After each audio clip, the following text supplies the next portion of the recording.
Gotta act hard, and when the popo rolls up, let them know you ain't no punk. Yeah, how's that working out for you? And I will strike down upon thee with great vengeance and furious anger those who attempt to poison and destroy my brothers. And you will know my name is the Lord when I lay my vengeance upon thee. Unemployment at a record high. People coming, people going, people want to die. Don't ask me because I don't know why, but it's like that, and that's the way it is. Folks, I hope your day's going well. If it isn't, it makes my job easier. So, Thanksgiving week saw a rather eventful start, to say the least. Never mind the term downfall of our society, try friggin' free fall. For some of the uninitiated scratching their heads in adjacent unison, allow me to clarify. Back in August of this year, a young man by the name of Michael Brown was shot and killed by Ferguson, Missouri police officer Darren Wilson after Brown had robbed a local convenience store, committing felony battery against the store's owner in the process. Then was pulled over 15 minutes later by Wilson for walking down the middle of a street, blatantly holding up traffic when he should have been using the sidewalk. He then attacked Wilson and attempted to steal his gun, and after a brief struggle was ultimately shot and killed by the officer. As was more predictable than David Ayer's fury, shortly following the incident, the usual coalition of money-mongering, attention-whoring race hustlers, oh god, politically correct, civil rights activists were spontaneously flocking down to Ferguson like flies to cow pies. They noticed that Brown was completely unarmed when Wilson shot him, and they then elected to use that to claim that Wilson callously murdered Brown, and thus started a brand new Justice for Trayvon-ish campaign, rolling with the hands up, don't shoot protest movement, which, by the way, is a product of a myth that Wilson callously murdered Brown, and thus that Michael Brown was supposedly surrendering when Wilson just executed him in the street. A myth which is generated by a complete lie told by a number of different eyewitnesses. That is, of course, until after they were put behind closed doors and given the opportunity to tell the actual frickin' truth. Well, last Monday night, a grand jury of Wilson's peers, a jury of which consisted of 9 whites and 3 blacks, thoroughly looked over the forensic evidence, autopsy reports, and testimony from the eyewitnesses and Wilson himself, and chose to not indict him of murder. And then the riot started. Look, as a disclaimer, this isn't about racism for me. The kid strong-arm robbed a convenience store a quarter of an hour prior to the shooting, and the evidence and testimonies presented that the officer was caught in a life-or-death situation and had no other option but to use deadly force. Brown had already punched the officer twice and had been shot multiple times, and he still made the conscious decision to charge headfirst towards the man like a tackling linebacker. Had he actually succeeded in getting his hands on Wilson's gun, he more than likely would have used it to kill the officer and used the said gun to go around and commit more crimes. And that's where I stand.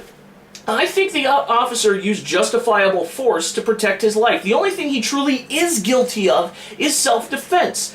And don't expect me to spoon-feed you every minute piece of information. I'm not Glenn Beck. Your first indication that I'm not him should have been the fact that the second this video started, bulbous wildebeest turds didn't start pouring out of my friggin' cake hole. NPR has an article that presents the evidence in full, and I will post a link to that article in the description box for this video.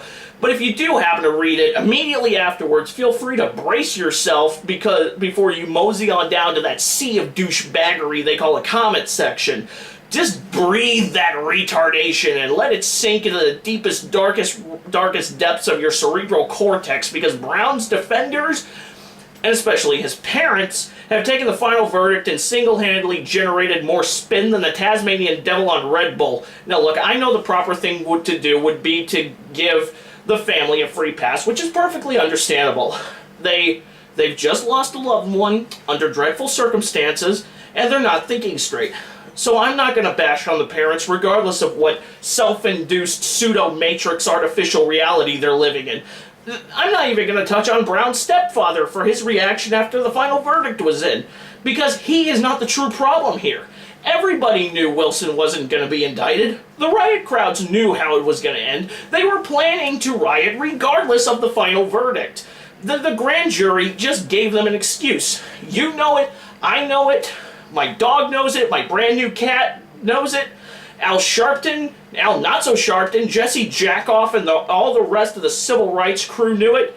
And yes, Sharpton and Jackson were down there to incite riots. They want you to believe we're still living in the mid-60s where blacks are treated like third-class citizens.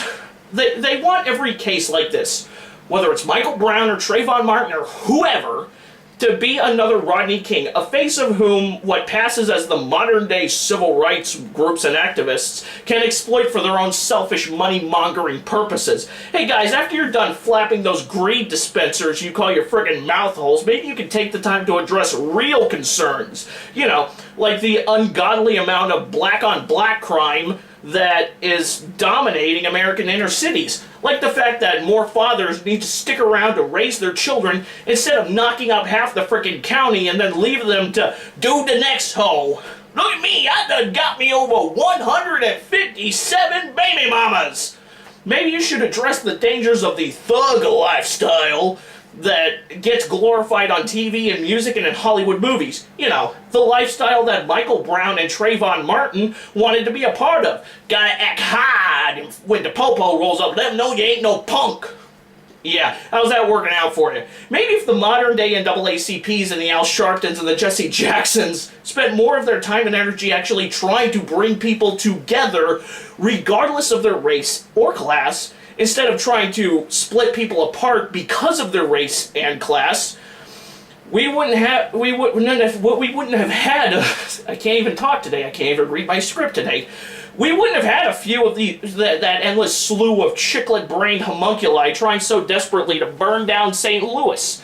Oh wait, that would actually require you to actually be honest men. That would require you to live up to your reverend titles and actually be men of God, men of Christ, men teaching about honesty, love, and hard work. And clearly you've never done that. And let me just state this for the record. The only person to blame for Brown's death is Brown himself. He stole the cigars from the convenience store. He manhandled the clerk. He was holding up traffic. He attacked Wilson. He took a slug to the dome for it. Maybe instead of going after Darren Wilson with a false civil rights violation charge, you should be going after the group who posted a monetary reward online for Wilson's life, dead or alive, like it was the Wild Friggin' West.